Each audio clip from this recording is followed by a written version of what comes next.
Everyone, आज हम इस वीडियो में वैसे स्टूडेंट जो खासकर जाम मिलिया इस्लाम में बी ऑनर्स ज्योग्राफी, साइकोलॉजी और सोशियोलॉजी, आपको ऑलरेडी पता ही है कि जामिया के अंदर पेपर कोड B55 नाम दिया गया और इस B55 के अंदर 3 कोर्स का एक एग्ज़ाम होता है, ज्योग्राफी का, साइकोलॉजी का और सोशियोलॉजी का।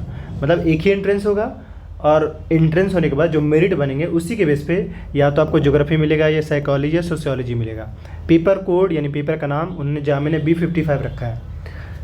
आज हम इस वीडियो में ये बात करने वाले हैं कि जो भी स्टूडेंट यानी ज्योग्राफी, सोशियोलॉजी, साइकोलॉजी में अगर एडमिशन लेना चाहते हैं, तैयारी किस तरीके से करना है। ऑलरेडी जो लास्ट 3 ईयर का जो एक्सपीरियंस रहा है और उसमें अब तक जो एमयू जामिया में, ये जामिया में जो ज्योग्राफी, सोशियोलॉजी, साइकोलॉजी में स्टूडेंट सेलेक्ट हुए हैं, उसके बारे में इस वीडियो में डिटेल में डिस्कस करें। मतलब ये कि आप कैसे तैयारी करें, आप खुद से कैसे क्या पढ़ें क्या ना पढ़ें, जो आपके कॉमन सा डाउट्स होता है कि ज्योग्राफी में अगर एडमिशन लेना हो या जामिया में एडमिशन लेना हो तो तैयारी किस तरीके से करना होगा, हम इसके बारे में इस वीडियो में बात करेंगे। लेकिन उससे पहले कोर्स से रिलेटेड थोड़ा बेसिक इन्फॉर्मेशन वो आपको दे दे ताकि आपको आइडिया लग जाए कि एक्चुअल में जिस कोर्स में आप एडमिशन लेना चाह रहे हैं वो कोर्स है क्या, कितने सीट्स है, क्या फ़ी लगती है, सारी चीज़ के बारे में। और फिर लास्ट में हम बात कर लेंगे कि तैयारी कैसे करना है, कौन कौन से बुक फॉलो करना है, गाइड वगैरह, ये सारी चीज़ें, बुक लिस्ट के बारे में, करंट अफेयर, जो आपके जो सेलेक्टिव क्वेरीज होते हैं उसके बारे में हम बात करेंगे। तो चलिए, सबसे पहले हम आपको बताना चाह रहे हैं यहाँ पे कि आपको ऑलरेडी पता है कि पेपर का नाम B55 रखा गया जामिया की ओर से, और इसमें जो सीट्स हैं, हम पहले सीट्स के बारे में बात करेंगे कोर्स के हिसाब से, यानी ज्योग्राफी हो गया, साइकोलॉजी और सोशियोलॉजी, दोनों एक ही मान लीजिए। अभी हम सबसे पहले आपको यानी कि बी ऑनर्स सोशियोलॉजी के बारे में बता दे रहे हैं, फिर साइकोलॉजी और ज्योग्राफी के बारे में। अगर हम सोशियोलॉजी के बारे में, बी ऑनर्स के बारे में बात करें, वहाँ पे तो जामिया के अंदर टोटल 42 सीट्स हैं। पहला यानी नंबर ऑफ जो सीट्स मैं बताने वाला था, ये टोटल 42 सीट्स है, नंबर 1 ये।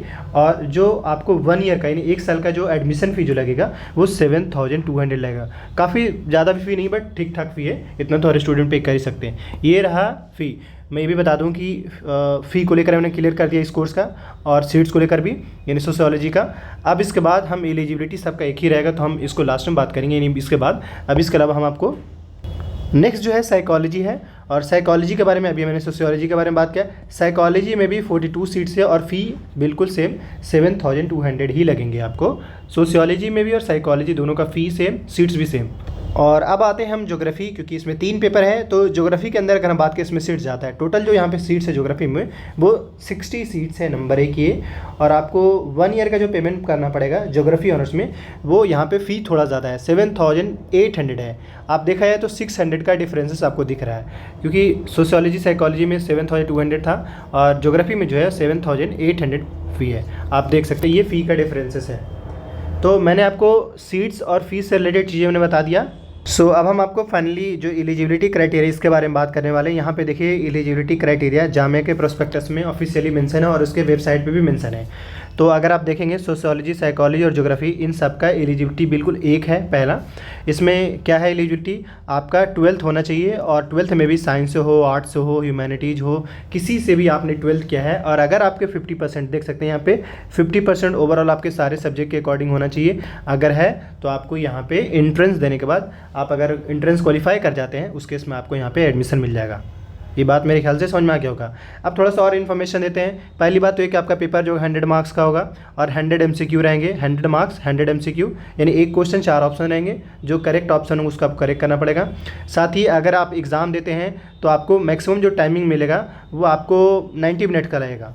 मतलब 100 MCQ आपको रहेंगे, 90 मिनट्स के अंदर आपको सोल्व करने होंगे। ये मैंने आपको बता दिया कि टाइमिंग को लेकर बता दें कितने टाइम, कितने MCQ, एलिजिबिलिटी के बारे में और फी, सीट्स के बारे में। एज लिमिट के बारे में अगर बात करें तो जहाँ मैंने एज लिमिट के बारे में कहीं भी डिस्क्राइब नहीं करा है, तो ऐसे केस में अगर आपके नॉर्मली 24 के आसपास मैक्सिमम मानकर चलिए, यानी कि 24 से ज़्यादा जिनका हो चुका है उनको दिक्कत हो सकता है, लेकिन उससे कम जिनका हो, जैसे कि जिनका 17, 18, 19, 20, 21 के आसपास हो, उनको कोई दिक्कत होने वाला नहीं है अगर जामिया से इन तीनों में किसी भी कोर्स जैसे सोशियोलॉजी, साइकोलॉजी इन सबसे करते हैं। अब हम बात करते हैं सिलेबस के बारे में।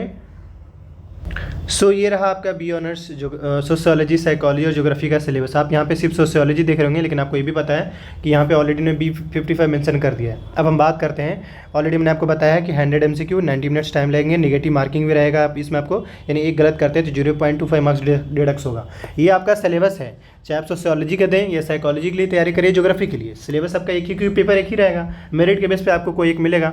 तो यहाँ पे देखिए लैंग्वेज से 20 क्वेश्चन, जनरल अवेयरनेस से 40 क्वेश्चन, रीजनिंग से 20 क्वेश्चन एजुकेशन और सोशल अवेयरनेस 20, यानी टोटल 100 मार्क्स का सवाल पूछे जाएंगे। तो अब एक सवाल होगा, पहले तो इतना जानेंगे कि हाँ भाई 100 मार्क्स का पेपर है, किसमें अगर ओवरऑल इसमें देखा जाए तो आपके 60 मार्क्स का जो है सोशल और जनरल से हो जा रहा है, और 20 का रीजनिंग और 20 का आपका लैंग्वेज हो जा रहा है 100 मार्क्स का। अब हम आगे चलते हैं थोड़ा सा फैसिलिटीज़ के बारे में। देखिए यहाँ पे हॉस्टल्स भी है, चाहे बॉयज़ हो गर्ल्स हो। नॉर्मली गर्ल्स को हॉस्टल मिल जाता है, बॉयज़ का थोड़ा दिक्कत होता है क्योंकि सीट्स यहाँ पे कम है, बट मेरिट के बेस पे यहाँ पे हॉस्टल मिलते हैं। मेरिट का मतलब 12th का जो मार्कशीट है उसका मार्क्स चेक किया जाता है, और साथ ही आपका जो इनकम है, जो फाइनेंशियल का इनकम बनता है, वो उससे आपका उसी के बेस पे मेरिट बनता है, और इंटरव्यू भी होते हैं इसमें। तो हॉस्टल फैसिलिटी यहाँ पे, इसके अलावा रिजर्वेशन भी है।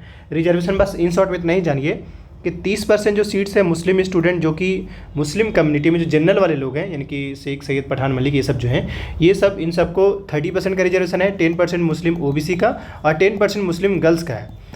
अब इसके बाद देखा जाए तो 50% ऐसा ही हो गया, और रिमेनिंग जो 50% है वो जनरल कैटेगरी का, यानी ओवरऑल जो कह सकते हैं कई बार जो मुस्लिम नॉन मुस्लिम का जो सवाल आता है, तो ये रिमेनिंग जो है 50% जो जनरल स्टूडेंट के लिए यहाँ पे रिजर्व है। अब वो कोई भी हो सकते हैं, इसका ये मतलब नहीं कि सिर्फ मुस्लिम स्टूडेंट का, नॉन मुस्लिम भी हो सकते हैं, ठीक है। इसमें डिटेल में हम आने वाले टाइम में आपको कभी भी रिजर्वेशन का पॉलिसी जो है जामिया किस तरीके से फुलफिल होता है उसके बारे में बात कर लेंगे, लेकिन यहाँ पे रिजर्वेशन है। और नॉट ओनली इवन जामिया, देश के किसी भी यूनिवर्सिटी में चले जाए रिजर्वेशन का सीन है ही। इसके अलावा आप थोड़ा सा फॉर्म के बारे में बात कर लें। नॉर्मली जामिया का फॉर्म फरवरी से मार्च के बीच में आता है, तो आपको इस चैनल को सब्सक्राइब करके रखना है, क्योंकि जैसे आपको इन्फॉर्म किया जाएगा। रिजल्ट्स के रहा बात, यानी पहले फॉर्म आएंगे, फिर आपका एग्जाम का शेड्यूल आएगा। एग्जाम मोस्ट प्रोबेबली आपके मई में होंगे, और जो रिजल्ट्स होंगे वो जून से जुलाई के बीच में आपके रिजल्ट्स आएंगे, और फिर अगस्त से आपके क्लासेस स्टार्ट होंगे। ये मैं आपको एक्सपेक्टेड 24 का शेड्यूल बताना चाह रहा हूँ। बाकी आने वाले टाइम में जो अपडेट्स आएगा, जो भी चेंजेज होंगे या ऐसा कुछ होगा तो आपको इन्फॉर्म किया जाएगा। एडमिशन प्रोसेस बड़ा आसान है। रिजल्ट्स आता है, उसके बाद उसी रिजल्ट्स में स्टूडेंट का नाम मेंशन होता है, उसमें डॉक्यूमेंट लिस्ट मेंशन होता है कि कौन कौन सा डॉक्यूमेंट लेकर जाना है, और उसके बाद आपको एडमिशन मिल जाएगा। थोड़ा सा अब हम बात कर लेते हैं फैसिलिटीज़ के बारे में कि जो स्टूडेंट एंट्रेंस क्वालिफाई करके जामिया में अगर एडमिशन लेते हैं उनको हॉस्टल फैसिलिटी मिलता है, लाइब्रेरी एक्सेस करने का फैसिलिटी मिलता है। जैसे जामिया के अंदर 2 लाइब्रेरी है, एक जाकिर हुसैन के नाम से है सेंट्रल लाइब्रेरी, और दूसरा जो है ओल्ड लाइब्रेरी है। तो ये 2 लाइब्रेरी काफ़ी बड़े लाइब्रेरी यहाँ पे एक्सेस कर सकते हैं। इसके अलावा कैंपस में आप किसी भी टाइम विजिट कर सकते हैं, एक्सेप्ट लाइक नाइट में, मतलब आफ्टर 10 PM, क्योंकि नॉर्मली उस टाइम लाइब्रेरी का सीन होता है। तो ये हो गया, मतलब ये कि जो बाहरी स्टूडेंट तो उनका कैंपस में इंटर नहीं मिलता, इसलिए मैं आपको बता दिया कैंपस का। इसके अलावा स्पोर्ट्स कॉम्प्लेक्स है, वहाँ पे आप अलग अलग स्पोर्ट्स सीख सकते हैं, खेल सकते हैं। एनसीसी और एनएसएस भी यहाँ पे है, यानी एनसीसी भी कर सकते हैं, एनसीसी का सर्टिफिकेट मिलेगा जब आप करेंगे, तो एनएसएस भी। इसके अलावा वहाँ पे अलग अलग प्रोग्राम होते रहते हैं, जैसे नेशनल इंटरनेशनल, उसमें भी आप पार्टिसिपेट कर सकते हैं। इसके अलावा अलग अलग वहाँ पे क्लब्स हैं, यानी कि डिबेट क्लब और भी हैं ऑरेटर के तौर पे, तो उसमें भी आप ज्वाइन कर सकते हैं। ये सारी चीज़ें जामिया में है, होता रहता है। आपको थोड़ा सा अपडेटेड रहना होगा, एक्टिव रहना होगा, तब आपको सारी चीज़ें पता चल पाएगा। अब हम फाइनली आते हैं कि अगर आपको सोशियोलॉजी, साइकोलॉजी और ज्योग्राफी की अगर तैयारी करना है तो कैसे करें। मेरा हम नॉर्मली जो स्टूडेंट का क्वेरी है, डायरेक्ट कॉल आता है मेरे पास कभी कभी। वैसे तो मैं इंस्टा पे ज़्यादातर स्टूडेंट का रिस्पॉन्ड कर देता हूँ, या कभी कभी व्हाट्सएप पे, लेकिन नॉर्मली इंस्टा पे रिप्लाई मिल जाता है ज़्यादातर स्टूडेंट का। बस अगर आप भी हमसे पूछेंगे कि सर तैयारी हम कैसे करें, तो मेरा एक ही जवाब होगा, सिलेबस पहले डाउनलोड कीजिए, ये रहा आपका सिलेबस, और पेपर एनालिसिस आप क्या करिए, 5 से 6 ईयर का पेपर एनालिसिस कर लीजिए। पेपर आपको वीडियो के डिस्क्रिप्शन बॉक्स में लिंक है, या व्हाट्सअप भी कर लेंगे तो भी मिल जाएगा, लिंक भी मैंने जनरेट कर दिया है, वहाँ से आप एक्सेस कर सकते हैं। पेपर एनालिसिस करिए। पेपर जब एनालिसिस कर रहे होंगे, देखिए सिलेबस तो पता चल गया कि ये टॉपिक है, हमको मतलब सिंपल सी बात है, इंग्लिश पढ़ना है, जनरल अवेयरनेस पढ़ना है, रीजनिंग पढ़ना है, सोशल अवेयरनेस पढ़ना है, लेकिन यही नहीं पता चल रहा है कि इसमें पढ़ना क्या है। तो इसी को पता करने के लिए आपको क्या करना पड़ेगा, पेपर का एनालिसिस जो लास्ट 4-5 सालों से जामिया ने पूछा है उसके हिसाब से। अब हम आपको बताने वाले हैं कि देखिए सिलेबस से आपको आइडिया लग जाएगा कि कौन कौन से कोर्स सब्जेक्ट्स है जिसको पढ़ना होगा, और पीवाईक्यू से पता चलेगा कि जामिया का आखिर फोकस किस चीज़ पे, क्या पढ़ना पड़ेगा, वो पता चलेगा। जैसे जब आप पेपर एनालिसिस कर लेंगे तो आप कर रहे होंगे उस टाइम सोर्सेज के बारे में पता चलेगा, वेबसाइट के बारे में भी, बुक लिस्ट के बारे में भी, और हम एट द एंड में कोचिंग के बारे में भी बात कर लेंगे। देखिए सोर्सेस का मतलब है कि जब आप पेपर सोल्व कर रहे होंगे तो आपको एक सवाल होंगे, उसके 4 ऑप्शन होंगे। हो सकता है कुछ वेबसाइट मिलेगा, तो वहाँ आपको वेबसाइट से पता चलेगा कि हाँ भाई इसका मतलब है कुछ वेबसाइट है जहाँ से आप प्रैक्टिस कर सकते हैं। इसके अलावा बुक लिस्ट के बारे में अगर हम बात करना हो तो मैं ये कहूँगा लैंग्वेज के लिए आप SSC लेवल का बुक फॉलो करिए, और जनरल अवेयरनेस, सोशल अवेयरनेस के लिए 11-12 का NCERT काफ़ी होगा। इसके साथ ही आपके पास अरिहंत का या लूसेंट का जो बुक आता है जिसका कवर येलो होता है ना, वो जो ऑलमोस्ट 200 से 300 पेजेस का होता है, उसको फॉलो करेंगे। 11-12 का NCERT और ये अरिहंत का बुक और इसके अलावा करंट अफेयर के लिए आपको 6 मंथ एटलीस्ट लास्ट 6 मंथ का करंट अफेयर जो कि इंट्रेंस ओरिएंटेड, क्योंकि जब आप PYQ सोल्व कर रहे हो ना तो आपको पता चल जाएगा कि करंट अफेयर किस टाइप का पूछा जा रहा है, तो वहाँ से वो पता चल जाएगा। और रीजनिंग के लिए तो बड़ा आसान है। आप क्या करिए कि जब आप पेपर सोल्व कर रहे होंगे तो आपको कम से कम 10 से 15 टॉपिक का पता चल जाएगा कि हाँ भाई 10 से 15 ऐसा टॉपिक है जहाँ से रीजनिंग के सवाल बन रहे हैं। आप उस 10 से 15 टॉपिक अच्छे से प्रैक्टिस कर लीजिए, आपका रीजनिंग आराम से अच्छा हो जाएगा। और वैसे भी आज के टाइम में इन समय जो कट ऑफ जो जा रहे हैं वो 50 से 60 के बीच में रहते हैं, तो आपको एटलीस्ट इतना मिनिमम इतना तो आपको लेकर टारगेट रखना पड़ेगा, मैक्सिमम तो आप कितना भी कर लें। बुक लिस्ट के बारे में मैंने सजेस्ट किया, लैंग्वेज के लिए SSC बेस्ड, रीजनिंग के लिए भी SSC बेस्ड आज का रीजनिंग आते हैं जो सारे सवाल का। और बाकी सोशल अवेयरनेस, जनरल अवेयरनेस के लिए तो मैं ये कहना चाहूँगा 11-12 का NCERT सोशल साइंस का, जैसे कि हिस्ट्री, ज्योग्राफी, पॉलिटी, थोड़ा बहुत इकोनॉमिक हो गया। और इसके अलावा नेक्स्ट अगर हम बात करें तो आप गाइड को लेकर कई स्टूडेंट का सवाल होता है। गाइड डिपेंड सिचुएशनल है, आप ले भी सकते हैं, नहीं भी ले सकते हैं। अगर आप लाइक प्रैक्टिस पे ज़्यादा फोकस करते हैं या और भी बुक वगैरह पढ़ लेते हैं तो उतना भी जरूरी नहीं, बट फिर भी गाइड आप आजकल सफ़ीक का गाइड आता है उसको आप फॉलो कर सकते हैं। मैं आपको, अगर आप हमसे कहेंगे तो मैं सजेस्ट नहीं करूँगा, क्योंकि ऑलरेडी उस प्राइस पे अगर आपको बुक लेना है उससे बेहतर है कि लूसेंट और अरिहंत वगैरह का जो MCQ का बुक आता है या डायरेक्ट बुक आते हैं उनको खरीद लीजिए, उनसे प्रैक्टिस कर लीजिए, क्योंकि वो सारे सवाल आपको वहाँ मिल जाएंगे और उससे ज़्यादा कंटेंट भी मिल जाएगा। तो ये सारी चीज़ें हैं, मैं आपको बता दिया। एट द एंड मैं आपको यहाँ पे प्रीफर करना चाहूँगा, क्योंकि हमारे स्टूडेंट जो है जामे में सोशियोलॉजी, साइकोलॉजी और ज्योग्राफी इन सब में इस बार सेलेक्ट हुए हैं। तो अगर आपका भी ड्रीम है जामे में तो आप स्टूडेंट के साथ अपना ड्रीम पूरा कर सकते हैं, बाकी आपके ऊपर है।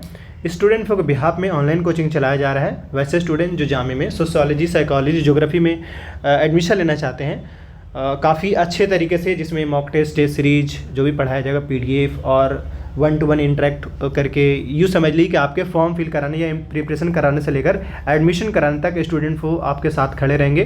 तो अगर जो कोई भी स्टूडेंट को बिहार में ऑनलाइन कोचिंग ज्वाइन करना चाहता है, इस वीडियो के डिस्क्रिप्शन बॉक्स में लिंक मैंने मेंशन कर दिया है, पहला यानी व्हाट्सअप नंबर है, आप वहाँ से डायरेक्ट मैसेज करके डिटेल ले सकते हैं और कोचिंग ज्वाइन कर सकते हैं। कोचिंग जो है स्टार्ट किया जा रहा है, आप ज्वाइन कर लीजिए, बहुत आपको फ़ायदा मिलेगा।